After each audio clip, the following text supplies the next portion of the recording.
Out of the box, your DJI drone is a miracle of engineering, but with the settings that it comes with by default, it kind of behaves like a flip phone from 2009. But today we're fixing that because I've got 13 critical settings you're probably ignoring, and these settings will give you better footage, make your flying safer, and yes, one of them could literally save your drone's life. That was a bit dramatic, wasn't it? I'll save that one for last, but if you skip it, don't be surprised if your drone ends up in a tree or somewhere over the next suburb. G'day friends, if you're new here, my name is Brett and I help beginner photographers and drone pilots get cinematic results without needing that Hollywood budget. I've flown every DJI Mini, the Air, the Air 3S, and Mavics for clients, for YouTube, and sometimes just because the weather looked good. And here's the one thing that I've learned: the factory settings are almost never the ones you actually want.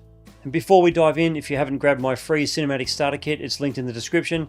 It's packed with tips and tools to instantly make your footage look more pro, and it works no matter which DJI drone you fly.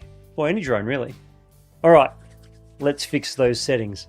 So let's start with the most boring sounding setting. You've got to bind your drone for DJI Care Refresh coverage.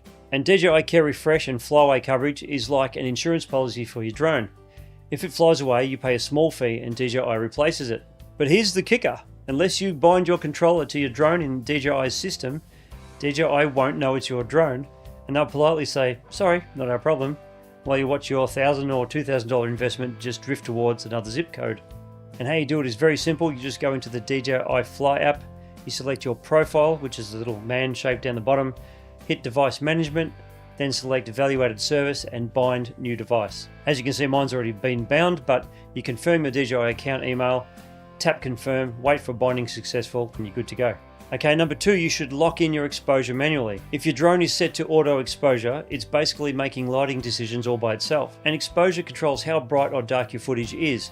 Auto mode can make the brightness change mid-shot, which looks cheap and amateurish. If you set manual exposure, it keeps it consistent and lets you choose the right shutter speed for smooth motion blur, something automatic settings rarely get right. And how you do it is to switch from auto to pro mode in the camera settings.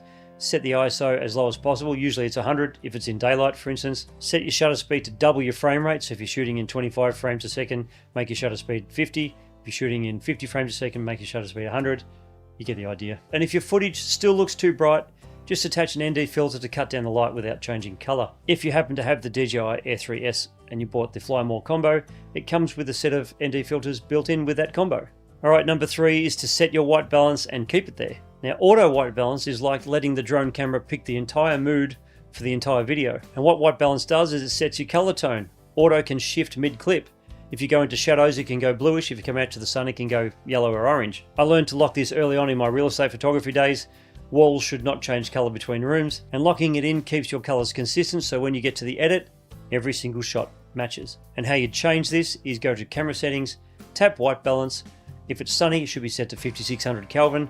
If it's cloudy, it should be set to 6300 Kelvin. Sunrise and sunset, 5600K, or a touch warmer if you need it to be. And if you're not sure which it should be, all you have to do is set it to auto, let it pick what it wants in that position, and then flick it back to manual, so it locks in that actual white balance. Okay, number 4 is obstacle avoidance bypass mode. I love bypass mode, it's fantastic. DJI didn't spend millions on developing sensors so you could just crash into a tree in normal mode. Obstacle avoidance uses sensors to detect and avoid objects in your flight path.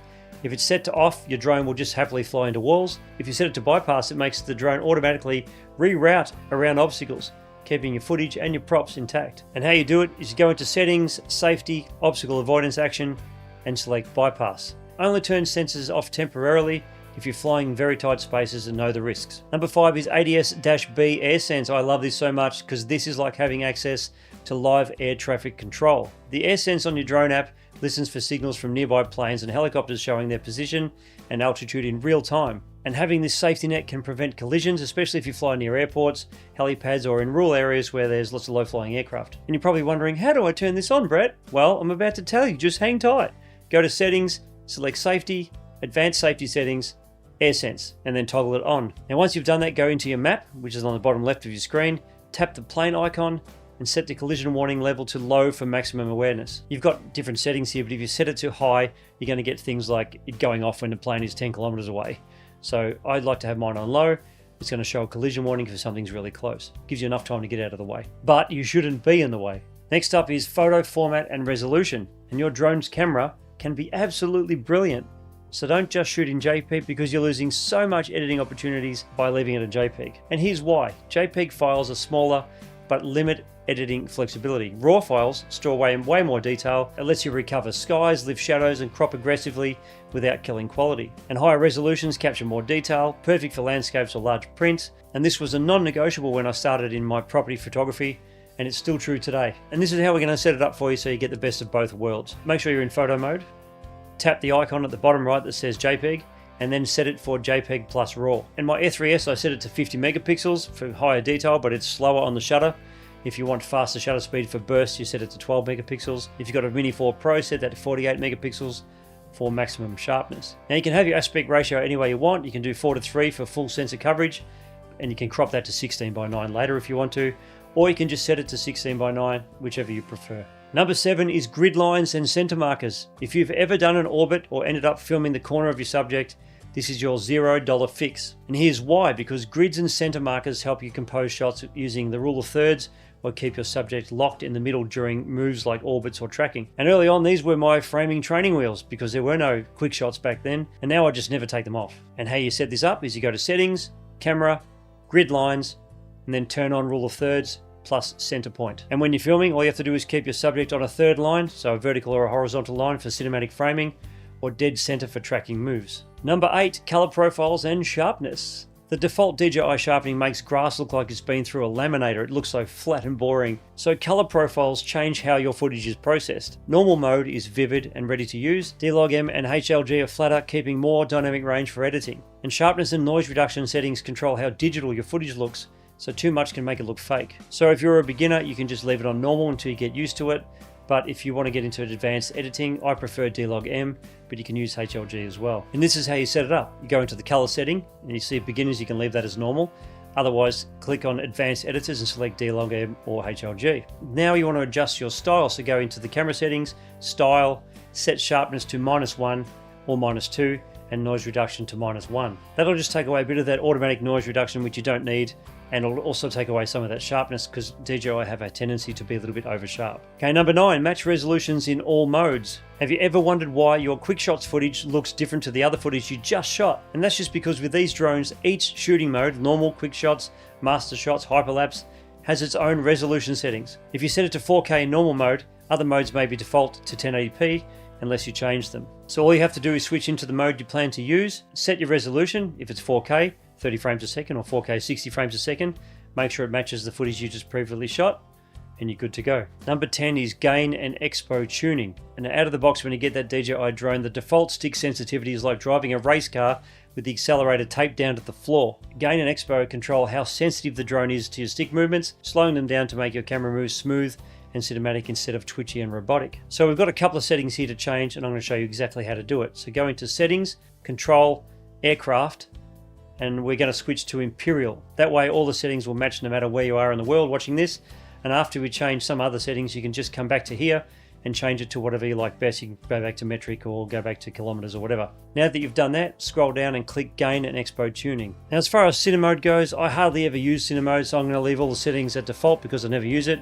I pretty much always use normal mode, so we're going to select that and work in those areas in there. The max horizontal speed, max ascent speed, and max descent speed, I leave at default, so I don't change them at all. Let's scroll down a little bit to the yaw smoothness, not your or my smoothness, a yaw smooth. I don't know how you say it, yaw.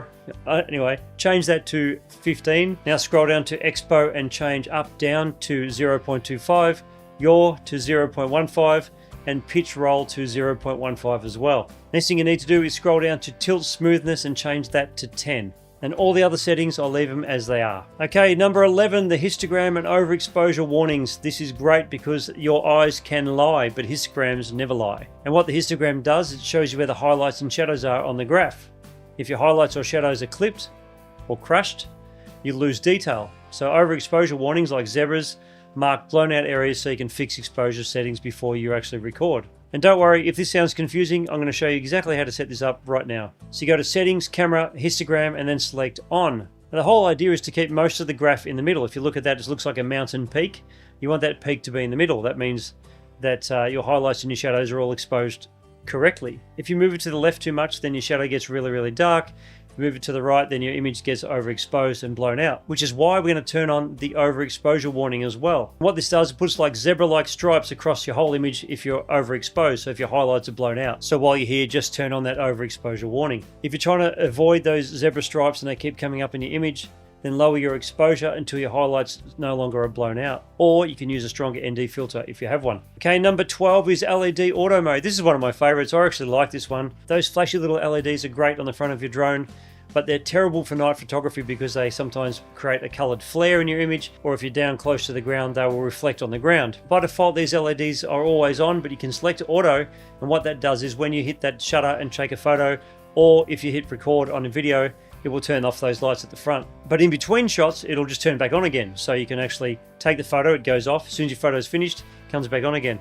And this is how you set it up. You just go to settings, safety, select aircraft LEDs, and change that to auto. Number 13, this is the one that I think is the most important. The other ones are all great, but this setting is really important. This is the setting I teased at the start. This one has saved my drones more than once. Now, advanced return to home decides how your drone gets back to you if it loses signal. If you select preset, your drone will climb to the designated height that you selected in your settings, and then it will fly across and then land straight back down above where you took off from. And this is the safest to do in areas where there's lots of tall buildings and stuff. But if you select optimal, it would retrace its flight path, avoiding mapped obstacles.